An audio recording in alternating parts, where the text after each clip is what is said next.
यूं तो कहा जाता है कि भगवान हर जगह निवास करते हैं, मगर यदि सनातन धर्म के पुराणों और शास्त्रों पर दृष्टि डाली जाए तो इसमें जो वर्णन मिलता है उसके दौरान आज यानी कलयुग में भी ऐसे कई स्थान हैं जो इस बात का सबूत देते हैं कि प्राचीन समय में हिंदू धर्म के देवी देवता ने अलग अलग निवास स्थापित किया था।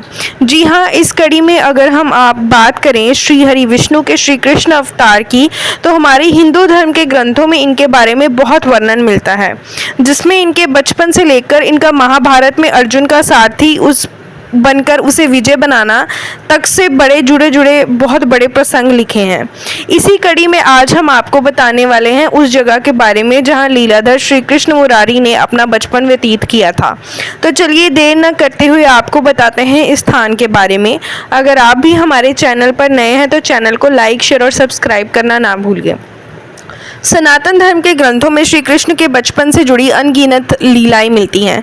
तो वहीं इनसे संबंधित मंदिरों की बात करें तो इस सूची में सबसे पहले जो नाम आते हैं वो है द्वारकाधीश मंदिर तथा वृंदावन मंदिर। मगर आपको बता दें इसके अलावा भी ऐसी जगह है जो श्री कृष्ण के बचपन से जुड़ा हुआ है। दरअसल हम बात कर रहे हैं गोकुल के नंद भवन मंदिर की, जिसे 84 खंबा मंदिर के नाम से जाना जाता है। कहा जाता है कि जिस तरह मथुरा के द्वारकाधीश और श्रीधाम वृंदावन में स्थित श्री बांके बिहारी मंदिर में जाने के लिए तंग गलियों से गुजरना पड़ता है, ठीक उसी तरह इस मंदिर तक जाने वाला रास्ता है। प्रचलित मान्यताओं की माने तो कहा जाता है कि बलराम जी के जन्म के उपरांत देवी यशोदा यहाँ कुछ ही समय के लिए रही थी। तो मंदिर की खासियत की बात करें तो ये 84 खंबार नामक इस मंदिर में भगवान श्री कृष्ण का बचपन व्यतीत हुआ था।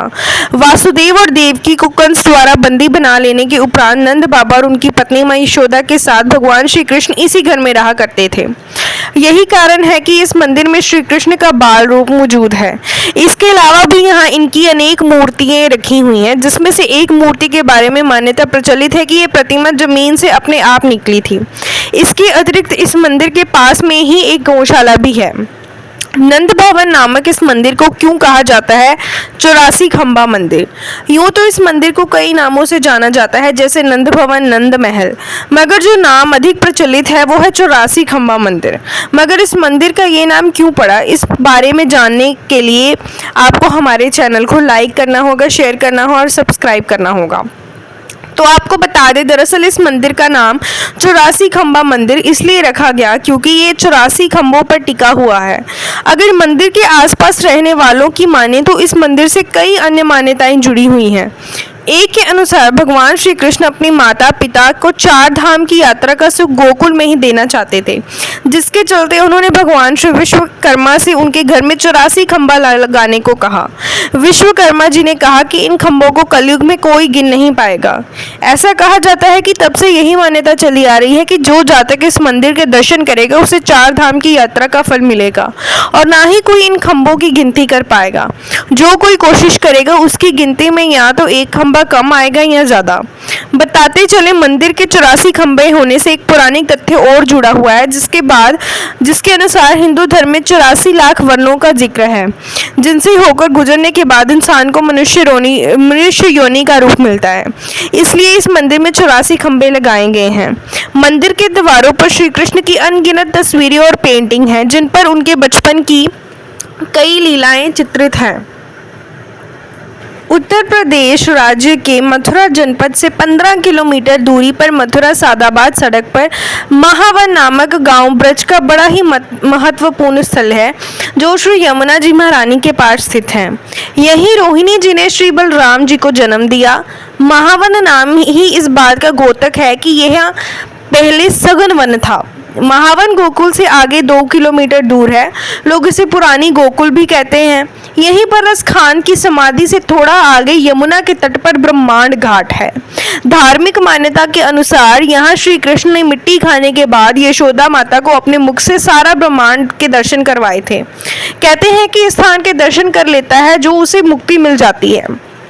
मुगला काल में सन 1634 ईस्वी में सम्राट शाहजहां ने इस वन में 4 शेरों को शिकार किया था। सन 1018 में महमूद गजनवी ने महावन पर आक्रमण कर 84 खंबा यानी नंद भवन को नष्ट भ्रष्ट किया था।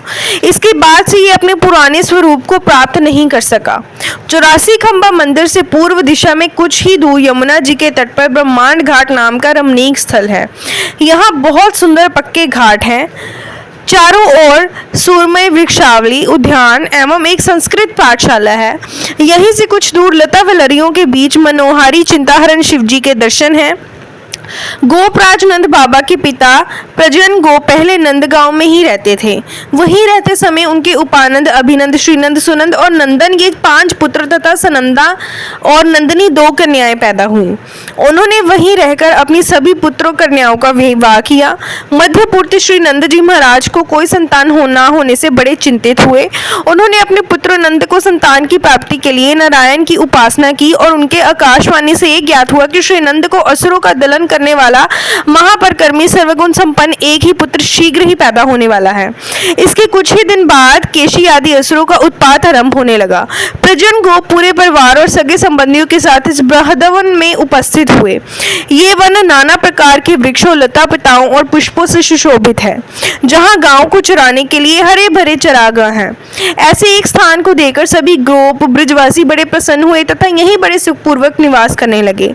यही नंद भवन में यशोदा मैया ने श्री कृष्ण तथा योग माया को यमंज स्थान। ऐसी और वीडियोस देखने के लिए कृपया कर हमारे चैनल को लाइक शेयर और सब्सक्राइब करना ना भूलिएगा। हरे कृष्णा, राधे राधे।